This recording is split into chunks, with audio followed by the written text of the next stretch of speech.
that ordinarily the term best man and Matt Severson don't ordinarily apply in the same sentence. I'm going to roll with it tonight, so. How you feeling, buddy? Feeling great. Yeah. A little homesick, maybe? Maybe a little bit. Yeah. I feel like I got a little hole in my heart. You know, every year when Iowa goes through their bye week, you know, I just feel like something's missing. So I thought maybe we could do a little cheer for Josh, make him feel like he's back home. Cheer for Josh and Andrea. So Iowa fans, what I want you to do is look to your left and then look to your right and identify those Florida fans. Because we all know they need a little bit of help. And it's tough to spell last. So I need you guys to follow along with me here. Let's show everybody around here that we're here to have a good time. Give me an I! I! Give me an O! O! Give me a W! W! Give me an A! A! Let's spell! Iowa! Again! Iowa! One more time! Iowa! All right!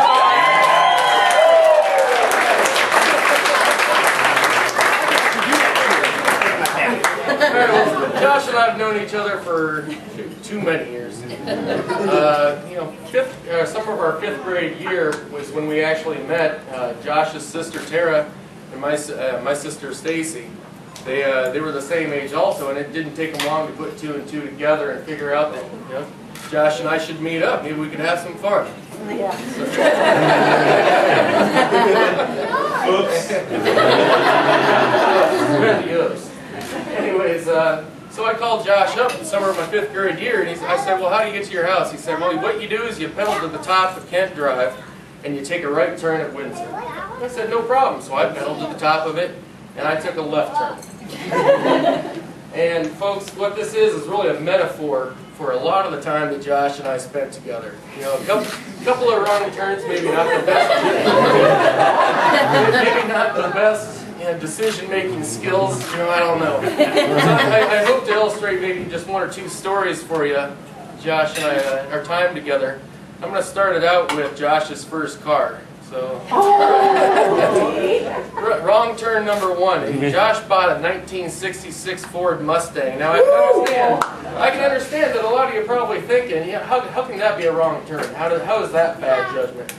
Well, let me tell you something about this Mustang. You know, first off, this thing had what's called dual glass pack cherry bomb mufflers. And I don't know if any of you know what that is, but it sounds like Bigfoot. All right? It sounds like a monster truck. You know, Josh got a mile away. I knew he was on his way. Big me up. Secondly, this thing had what I calculate to be about 50% of the world's resource in Bondo.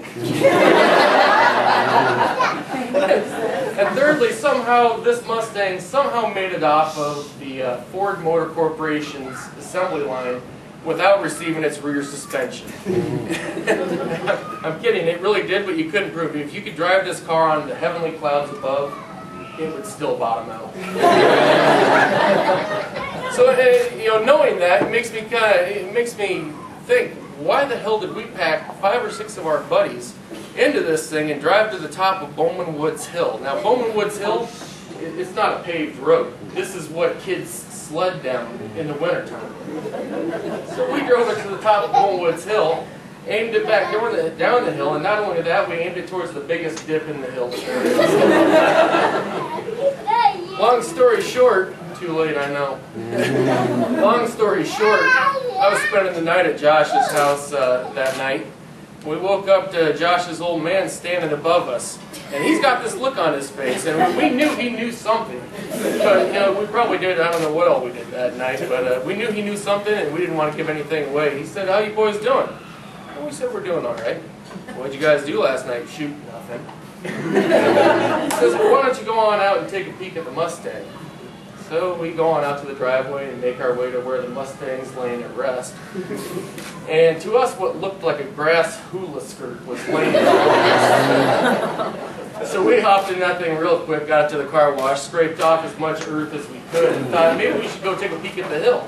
Well, so we pulled into the parking lot and looked at it. You can see the tracks going up, you can see the tracks going down, and somewhere around the dip, the tracks vanished for about 20 yards. And then there's a big crater in the earth. And it was about that moment that Josh and I decided that it'd be a really good life if neither of our folks ever drove past that hill again. Second story is about Josh's other car, surprisingly. You know, Josh has got a bad record for cars. This is a 1977 Ford LTD. This thing was completely opposite of the Mustang. It's like riding on a cloud. Anyways, the thing is, this thing is about 70 foot long. Not so much, less in width, probably about 50 foot wide. But for a car so grand, it had a really small hood ornament. And Josh identified this as a problem immediately. So what he decided to do was get a hold of an offensive guard's face mask from Linmar High School. Big red face mask, bars going this way or that way. And I don't know if you welded it on there, duct taped it on, hot glue gunned it on there, I don't know. Either way, he got this thing on there. And to the untrained eye, to our eyes, we would say this is the biggest hillbilly hood ornament you've ever seen in your life. But to the skilled eye, to Josh's eye, he recognized this as something else. This was his crosshairs, his aiming device. Now every summer, Josh and I, we detasseled for Pioneer. And the pickup point was at Linmar High School parking lot. Well, we'd pull in there, get on the bus, go to tassel, come back, and there's our car waiting for us. Well, we'd wait for anybody that, any of the parents, whatever, picking people up, they'd take off. And we'd pile about 8 or 9 of our buddies into this thing, into the back seat. Yeah, you can fit about 8 or 9 in the back seat, couldn't you? It was a couch. Anyways, we'd swing it around the parking lot, and we'd put our crosshairs on a dumpster. And we probably did this about 2 or 3 times every single day, and I'll tell you, at the end of summer, this dumpster actually reflected something that would probably get put in another dumpster. But the LTD, area of scratch. This thing was a fortress. Anyways, what I'm trying to do here by showing some of our wrong turns is actually show how Josh's decision-making skills have turned around for the better, and honestly, folks, I have no idea how I'm going to do that.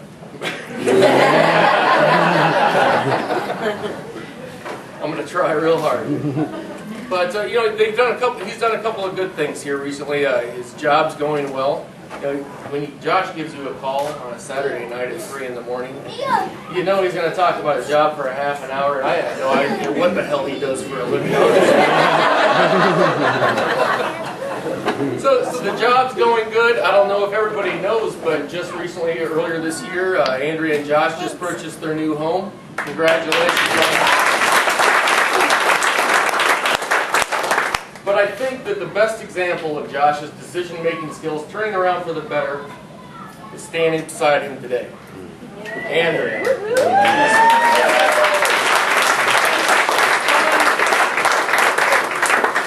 She's beautiful, she's fun, you can go on and on. Hey, and she's had to, where am I going with this? You lost me. I've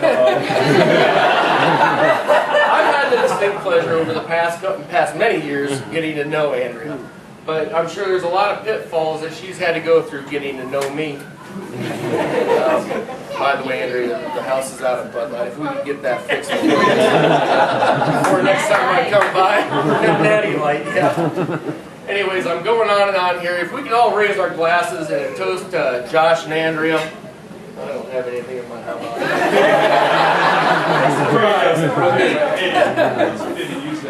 There we go. The Iowa koozie. Josh and Andrea, to health, wealth, and happiness, and this next step of your journey together. Thank you.